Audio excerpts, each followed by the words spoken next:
What's up, Guardians? Profane here, thanks for checking out the video. Today's video is all about hunters, because today we are taking a look at an incredible build that is just too good for you to not be using. So hunters, would you like to start dealing more damage when you're in raids and dungeons? How about topping the leaderboards when you take down Oryx, Nezarec, or maybe here soon, Crota? Okay, so what if I told you there was a way that you could achieve this and at the same time improve the performance and damage of every single member in your team? And not just when you're in raids, but when you're in Nightfalls, Crucible, Gambit, or just about anything that you may find yourself in. This is made possible thanks to an extremely underused and underrated exotic that was made available to hunters at the release of Lightfall, the Speedloader Slacks. To those who remember the good old days of Heart of the Pack, well, this exotic is Heart of the Pack 2.0. What's even better about this is that now it can be utilized on every single subclass, and boy are these some powerful exotic boots. And they also have one of the coolest and most unique sounds of any exotic armor piece. Let's take a listen.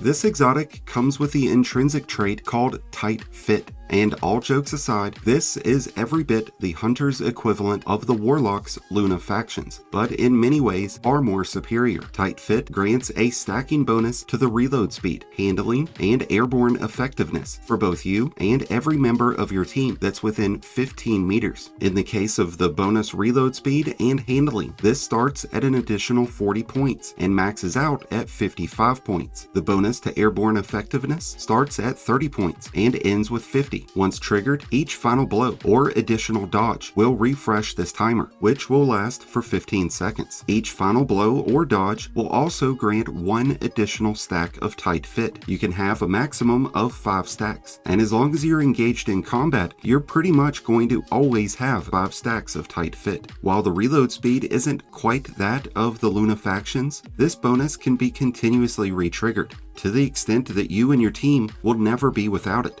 which means that you and your teammates can always enjoy the benefits of increased reload speed when you're using those Izanagi burdens, those rocket launcher loadouts, which feature Hothead, Cold Comfort, Apex Predator, and Galahorn, or those linear fusions and sniper loadouts that will see you throwing on Cloud Strike, Arbalist, Supremacy, Whisper, but honestly just anything. With the increased reload speed, you'll get more shots that are being fired during those damage phases, and with the increase in handling, you'll be able to draw and fire your weapons faster, something that Luna factions is not going to provide you. One of the biggest benefits to the Speedloaders is that unlike the Luna factions, you won't be limited to only receiving this bonus when standing in a rift. Since the Speedloaders can be paired up with any subclass, you can use these with any weapon loadout and any DPS rotation, and you'll instantly have improved performance out of every single weapon for everyone on your team. You can rock a solar build that grants increased weapon damage with radiance, an arc build that grants bonus resilience and bonus reload speed, or a void build that suppresses and weakens your enemies with tether. Any and all of these are going to be exponentially better with the use of the Speedloaders. Now, in no way am I saying that the Speedloaders is a better option than the Star Eater scale. I mean, come on, how can anything compete with an exotic that grants an enormous bonus to the damage of supers like Blade Barrage and Gathering Storm? But the Star Eaters only becomes beneficial once you have your super, and once you've hurled your Staff of Pain or tossed your fiery blades. Those Star Eaters aren't providing you or your team with any sort of benefits. The Speedloaders, though, they got you and your team of misfits covered at all times, in any situation, under any circumstance.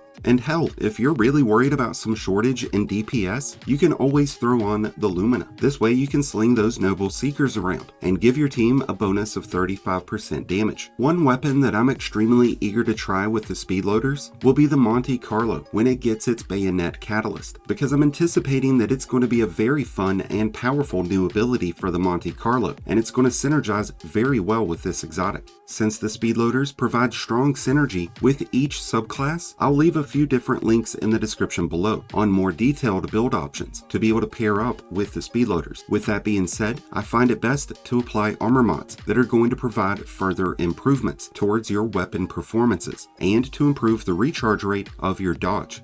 We're using Siphon mods along with Reaper mods to create orbs. This way we get our super back and we'll be able to trigger armor charges, which are going to fuel our weapon surge mods. Anytime you're facing off against a raid or dungeon boss, there should be at least 3 surge mods here. That is, of course, unless you're using something that doesn't work with surge mods, like Aegir's Scepter or Noble Rounds. Time Dilation will help you keep armor charges active longer. This way you can maintain those weapon surges. And with Charged Up and Stacks on Stacks, you can have more armor charges available at once, and you'll be able to gain additional armor charges when collecting orbs. Throwing on a few reloader mods can be very beneficial as well. And if you find yourself in a damage phase that is dealing a lot of flinch, like you would find with the Sisters encounter of Kingsfall, unflinching mods will be a big help. Utilizing mods like Focusing Strike, Bolstering Detonation, Insulation, and Utility Kickstart can all be a big help towards regenerating your class ability. But be warned, when using Utility Kickstart mods, these will consume your armor charges in the process, which is going to take away from your weapon surges. So you don't want to have this happen in the middle of a damage phase. The Speedloaders are a top tier exotic that every hunter should try out. So if you're a new or returning Guardian looking for a great, reliable build to take into any of the current or the new revised raid in Season 22, then the Speedloaders are certainly a good place to start. To get your own set, you will need to complete the Lightfall campaign on Legendary mode, where you will then have the option of selecting these exotics. But if you did not choose them, you will need to farm out those Legendary and Master Lost sectors. So hunters, what are your thoughts and impressions of the Speedloader Slacks and Heart of the Pack 2.0? Let me know in the comments down below, and let me know what loadout you'll be heading into Season 22 with. Thank you as always for checking out the video. If you enjoyed and found it helpful, then be sure to hit that like button below, along with the subscribe button if you're new. Both are greatly appreciated, and both really do help support the channel. And until next time, Guardians, this has been Profane, wishing you all some happy hunting.